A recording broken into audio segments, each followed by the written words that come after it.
I think that at the start of a project, you get engaged with analysing it and trying to find the building that fits, but then there are a whole lot of other elements. The effect of the project on light and shadow and on materials.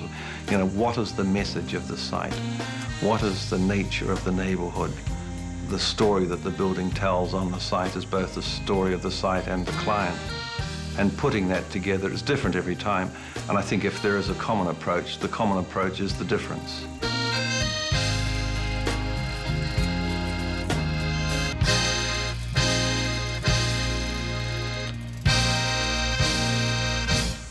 Seems amazingly European to me, this house. I'm reminded of Baxter, about Lowry opening his heart like a great door to poets, lovers, and the houseless poor. Marshall can't just have a front door, he's got to have 5 of them. And when you go in, you're not just in an entranceway, you're in a big place, lit to the sky. And I recall Marshall talking about it early on. He must have heard Van Eyck's "The house is a tiny city, the city a huge house," because he saw this as a street. And the street was where the kind of public events occurred, like the Curry Olympics, which were 100 competing curries laid out here. A lot of noise, a lot of drink, Marshall's friends having a great time. This is the meeting place. Everything else is built around behaviour. I've referred to Marshall as the godfather of Auckland architecture. I don't know if others have the same view, but certainly he's led a strong group. And that probably started in the 70s at the lunches at Franco's, which is an Italian restaurant in Parnell Rise. They're always amazing lunches with lots of drinking of red wine and telling of lies and things, but I think they sort of set the scene for a real caring for the Auckland environment.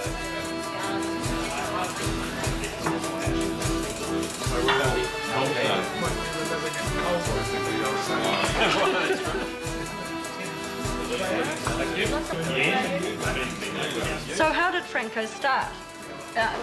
I mean, we were all at the school. Marshall wanted the family here all the time, day and night. He always does, doesn't he? And I think he suggested it. We were down the road at a loose end. Why not? He needs an audience. He always needs people around him, you know, so and that's kind of where Franco's, we think, came from in a way. Marshall, in any situation, will hold forth authoritatively. He orchestrates. Yes. He's the conductor. Oh, a mountain of a man, I'd have to say. Maybe I was always sitting down, but he always seemed huge to me. When he spoke, and we were in here, and there was a lot of noise, people would actually listen. His knowledge of the history of Auckland architecture is just immense. He just so revelled in the architecture himself. He just had to spill it out. And he loves working with younger architects. Well, he loves people of all kinds, but yeah, he loves that energy, and he's prepared to give out. He was always someone who was prepared to stand up for what he believed in. And it's, you know, it's pretty damn rare to find people who will do it consistently and in public. They've got the guts to do it. Good old Marshall. Mr. Marshall.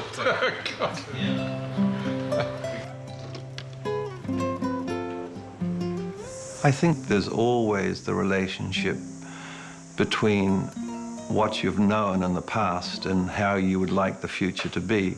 If you can eliminate from the past that which you don't like and you can add into the future double that what you do like, then that's part of the evolving process of architecture. I'm a firm believer that domesticity has a sets of rules about which houses can be moulded, and the nature of the house will come from the basic rules of domestic organisation. Well, I think the greatest contribution is in town housing. I mean, he's the master of the house, and the townhouse was something that simply didn't really exist as a desirable way of life. And Marshall presented an image of the townhouse that was very acceptable to the people who might most be drawn into townhousing, which is generally to say moderately well-heeled urban dwellers.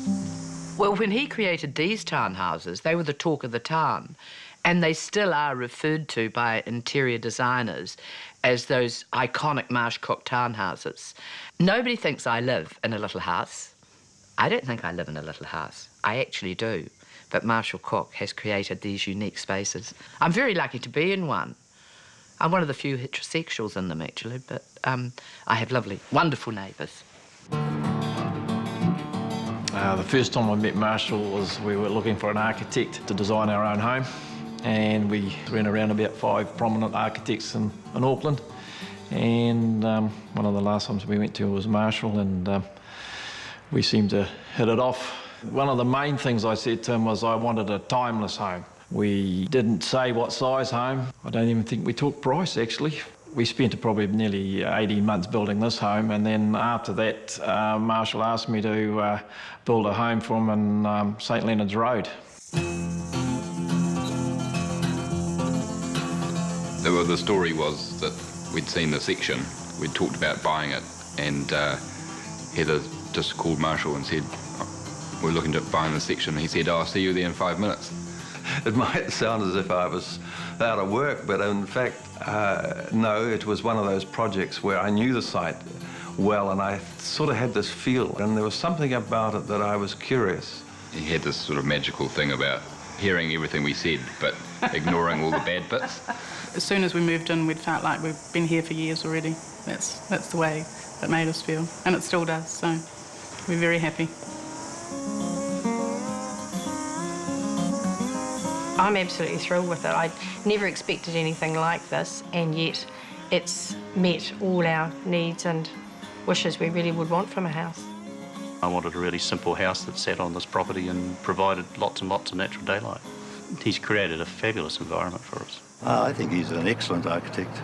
He's really interested in all aspects of architecture. He's interested in the social side, the way architecture works socially. He's interested in the detail, he's interested in materials. I've just been down to the Bay of Many Coves, down in the Queen Charlotte Sound. And when you come into the bay, they look tremendous. They're really quite exciting. And the buildings sit in the landscape rather than on the landscape or dominate the landscape. And then you can go to his own house, the one he lives in at the moment, and it's a completely different situation. He makes a house seem a lot bigger than it is, which is just a use of space, and he always makes it simple. I mean, this house, I don't think it's that clever. I think it's sort of what you'd do. But what appears to be simple is probably quite clever. Marshall knows how to use a site and space and light. It's a lovely house, and when you walk up the street to the house kind of welcomes you.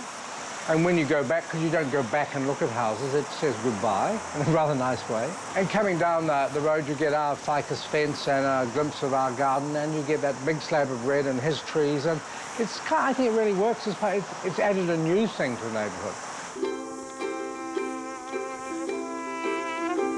The Healthy Housing program came about because of a need for some design skills in relation to a problem of overcrowding of existing houses in the South Auckland area. And Marshall was certainly very involved in that, coordinating groups of architects who worked to deliver a very good outcome. There's a real passion when we started this program that we had to make a difference. Babies were dying, meningococcal disease was rife. We knew we had to do something right, and I think the most important thing was that there was like-minded people working on the program who wanted to make a real difference, but a sustainable difference. It wasn't a quick fix. He made healthy housing, not just from a design perspective, but by talking to the tenants, finding out how they live, what sort of housing they needed, sort of thing, and then obviously within budget.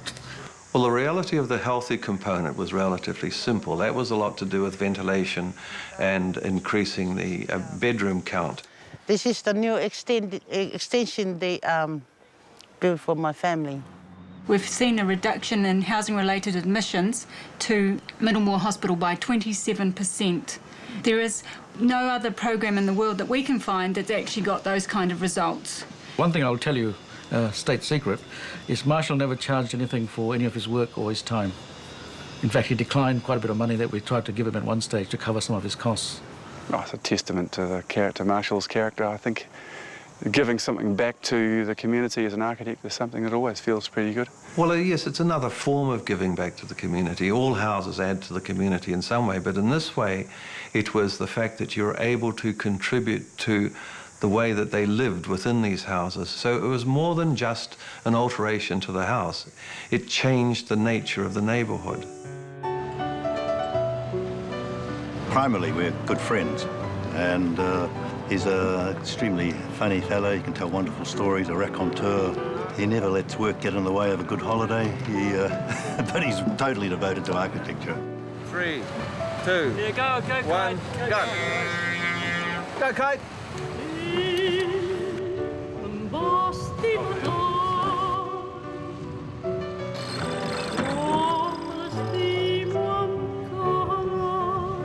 I think his gold medal is both humbling for him and sort of right, because he's just solidly good.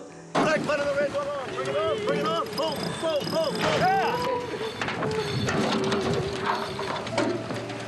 I think it's wonderful for Marshall. He's contributed an enormous amount to architecture generally.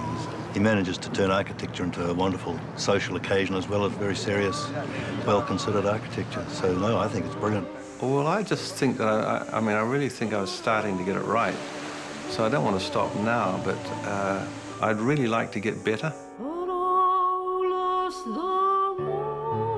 Sencillas y tendras, non si